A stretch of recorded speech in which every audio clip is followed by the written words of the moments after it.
जी हम पहुँचे हैं यहाँ समानी के ही इलाका चौकी के साथ तोनीन था थी।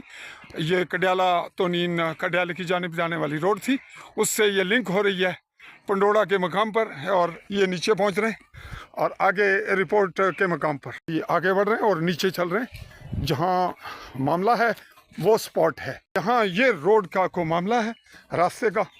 ये कुछ छील वगैरह हुई भी। आज 16 अप्रैल 2026 की तारीख है। ये आइए नाम क्या ना जी सुनो जी मोहम्मद तफैल सर। मोहम्मद फैल वालद मोहम्मद असलम। उम्र सर 38 साल। अच्छा चलो ऐ रोला सी तुसा इत्थे तक नहीं सो वही बनी है जी जी इत्थे तो नहीं बनी है सर। इत्थे तक कोई रुकावट नहीं सी। इत्थे तहसीलदार समानी उस्मान जड़े चले गए नो आए ते इस तो अगे उन्हें ये नहीं पट्टी क्या वजह सी भाई ये सर उन्हें आख्या नहीं मलकियत है।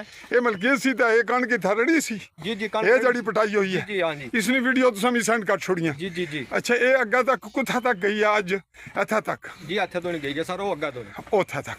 इस तो अगे कितने लोग हैं जिन्हें करांगी जानी है सर सिर्फ 2 घर इन्हें सड़क खड़ी है।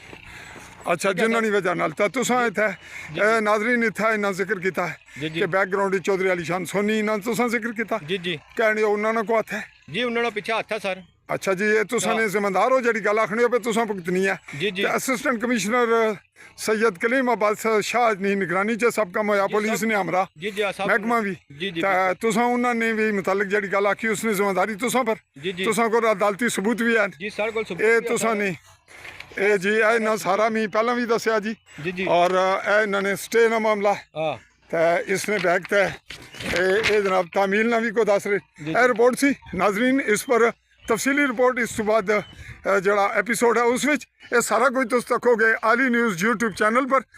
जुड़े रहिए जुड़े रहें हमारे साथ। मुझे दीजिए चौधरी फैज़रमान को ममलिकत जम्मू कश्मीर के गरबी जम्मू के ज़िला मेंबर की तहसील समानी और समानी में तोनीन थाथी के मकाम पंडोड़ा से इजाज़त। अल्लाह हाफ़िज़।